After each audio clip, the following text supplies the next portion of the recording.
To the run with me, Manny Wilson, all the way from Detroit to Chicago to your speakers and headphones. We got a great episode for you today. The start of the NFL season, Thursday night football, and man, oh man, did we get a treat. The Detroit Lions upset the Kansas City Chiefs 21-20 in Arrowhead Stadium, and the Chiefs, they got a well-deserved loss. And they gave the game away. But hey, man, first off, I appreciate you tuning in to the First Interactive Sports Podcast. You know, a community that makes sure your voice is heard. So if you hear something you agree with, disagree with, you like, you dislike, give us a call and we will play your take back. 219-413-9405. Man, what I witnessed from this Chiefs game was absolutely sickening. It was crazy, and it was a well-deserved win from the Detroit Lions. But look, before I even dive too much into that, I got to tell you right now, we got to hold a special ceremony. Now, I know you're probably wondering, like, what the hell is going on? What do you mean a ceremony? Man, no, I need to let you know right now, a ceremony for something so serious. So look, if you're watching the video, then you know what's going on right now. You can see what's going on, but let me describe it for you if you're just listening to the podcast right now. All right, look. So the reason you hear this music is because the spirit of Detroit is slightly returning more and more. Each game that the Detroit Lions win, the spirit of Detroit is returning. It's becoming more and more valuable.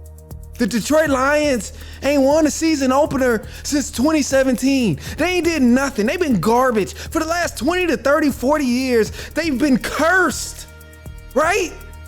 When the last time you seen any networks talk about the Detroit Lions in a good way that wasn't talking about them being the same old Lions?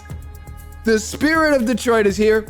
Each week they win, it's gonna get brighter and brighter and brighter and brighter. As you can see in my hand, what I'm holding, this light here, is gonna get brighter and brighter the more the Detroit Lions win. But because of this win against the Kansas City Chiefs, they've earned it. And that's why you see this light right here. It's getting brighter. So just know, if you out there, I say Detroit to Chicago to your speakers and headphones all the time, but if you're out there in Detroit right now, you out there in the hometown, just know, this morning, the sun is going to shine bright as hell. Embrace it. It's no telling when you might get another win from the Detroit Lions. Let's be 100% honest here. I mean, how long has it been since we really celebrated something like we actually won? Last time we celebrated something like we actually won, it was when Matthew Stafford won a Super Bowl, because we was like, yes, it's Detroit. We actually won something. But this right here is different. This is a season opener here. This is a start of a new era. I mean, can I just talk to you for a second now, Lions fans? I mean, we've been waiting for a long time. So I'm gonna just keep it short. I'm not gonna hold you on. We got a show to continue on with. We got a program. I gotta analyze this game that just happened against the Kansas City Chiefs. But I need you to know, embrace this win. Let that sunshine hit your face. Let this light hit your face. All right? All right. We're not going to hold you up all the way, all right? So let's do this. Let's move on. As you know by now, by listening to our little service here about the Detroit Lions, they beat the Kansas City Chiefs 21-20 in Arrowhead Stadium. The Chiefs deserved to lose. They gave this game away. And what I witnessed was probably the worst football I've seen from the Chiefs since the Pat Mahomes era. It was absolutely sickening. And it wasn't all on just Pat Mahomes or everybody else. It was a collective effort that made this performance so bad with the Kansas City Chiefs. And I know what you're thinking. I'm not trying to discredit the Lions. I'll actually embrace the Lions in just a sec, but let me get through the Kansas City Chiefs and what they did wrong through this ball game. Because Pat Mahomes wasn't really accurate. He wasn't there throwing passes to people. Pat Mahomes threw 226 yards, had one interception, and a quarterback rating of 77. But his decision-making and the targeting was not there. Threw to some guys, had some bad passes, threw it behind them, threw it over their head. Things we don't usually see from Patrick Mahomes, who's a Super Bowl MVP. Let's be honest about the situation. And then for the guys who dropped all of these goddamn passes throughout the game, just really showed that they were not trying to win. I mean, you had over 7 drop passes in this ball game, and there was one that turned into an interception. That was not Patrick Mahomes' fault. There was a situation here with 2 minutes and 25 seconds left in the ball game in the fourth quarter, down by 1 point, a game-winning drive, honestly, and they dropped a wide open pass. Wide open. And then to make matters even worse, this same exact drive where he dropped the pass, they started 4th and 20 because of penalties, had a false start on 4th and 20, so went to 4th and 25. Like, come on, man. And it's the offensive tackle who had the flag for offsides was doing it all game. So truthfully, I was honestly shocked that they even called it this time. Like, I mean, it was crazy. But as far as the passing and all of this stuff, like, I knew the Chiefs would not be as good offensively without Travis Kelce and wouldn't be as good defensively without Chris Jones. But god damn, like, are you serious here? You mean to tell me people can't even catch the ball without Travis Kelce on the field? Pat Mahomes might as well have been throwing to his goddamn self out there.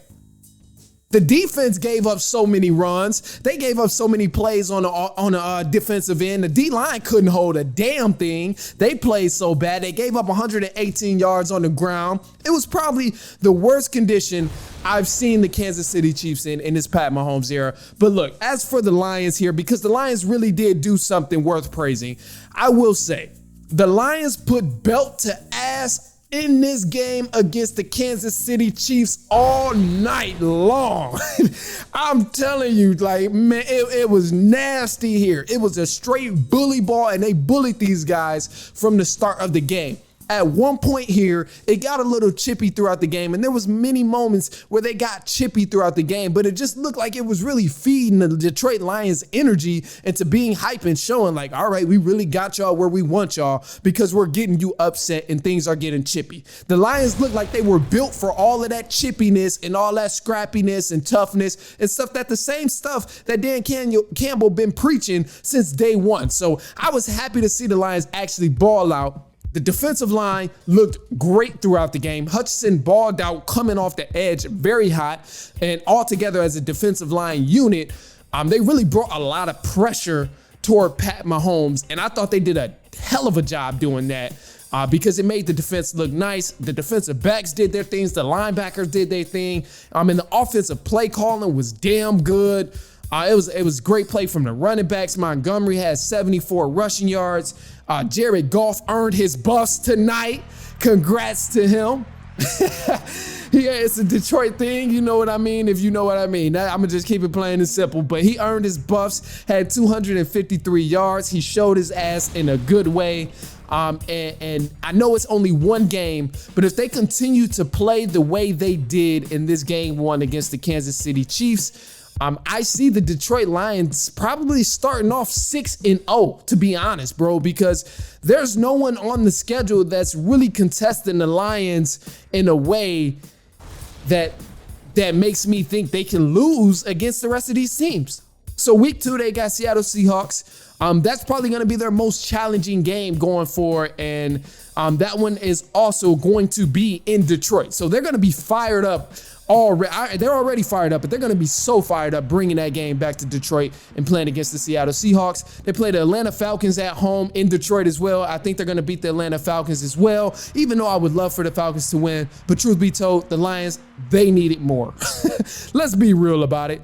The Green Bay Packers, easy win right now. No more Aaron Rodgers to worry about. The Carolina Panthers, nothing to worry about over there. Tampa Bay Buccaneers, nothing to worry about over there. The Baltimore Ravens will probably be the most the most challenging team for the Detroit Lions in the upcoming weeks, but they don't see them until at least week 7. So reason why I say Lions very much may go 6-0. I'm proud of what I've seen from them, and I hope they continue to keep it up moving forward.